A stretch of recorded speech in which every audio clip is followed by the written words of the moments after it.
মনোজিৎ মিশ্র ওরফে ম্যাঙ্গো কসবাকাণ্ডে অভিযুক্ত এই ধর্ষক যৌনতা, মারপিট এসবের প্রতি আকৃষ্ট ছিল বলছেন সাউথ ক্যালকাটা ল কলেজের অনেক পড়ুয়াই। কোনো নতুন মেয়ে কলেজে এলেই ম্যাঙ্গো ছক কষত তাকে পটানোর। ইমপ্রেস করতে চিরাচরিত পিক আপ লাইন ব্যবহার করত সে। বলতো, তুই আমায় বিয়ে করবি? ওই কলেজেরই এক পড়ুয়া বলেন, প্রায় সমস্ত কিছুই নিজের ফোনে রেকর্ড করার অভ্যেস ছিল মনোজিতের। একাধিক ছাত্রীর ছবি বিকৃত করে সোশ্যাল মিডিয়ায় পোস্ট করত। যে মহিলাদের সঙ্গে শারীরিক সম্পর্ক স্থাপন করত তাদের গোপন ভিডিও তুলে বন্ধুদের পাঠাতো। বিভিন্ন গ্রুপে সেই সমস্ত ভিডিও পোস্ট করে মেয়েদের বডি শেমিং করত ম্যাঙ্গো ও তার সঙ্গীরা। মলেস্টেশন, হেনস্থা, শারীরিক নিগ্রহ এবং হুমকি দেওয়ার একাধিক অভিযোগে পুলিশের খাতায় বহু আগে থেকেই নাম রয়েছে মনোজিৎ মিশ্রর। তার কুকীর্তি নিয়ে তৃণমূল ছাত্র পরিষদও অবগত ছিল।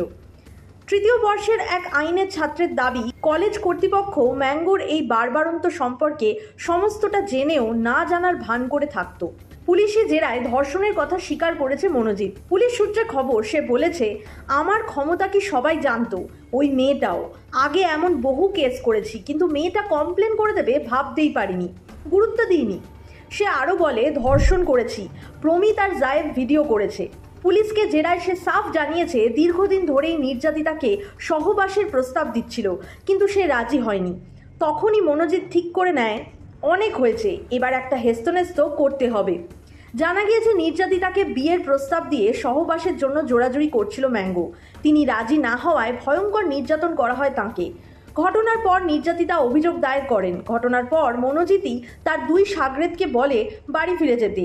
বলে, চিন্তা করিস না, সব সামলে নেব। তখনই এক পরিচিত দাদাকে ফোন করে ম্যাঙ্গো। আগেও বহুবার তাকে বাঁচিয়েছিল, কিন্তু এবার আর সাড়া মেলেনি দাদার থেকে।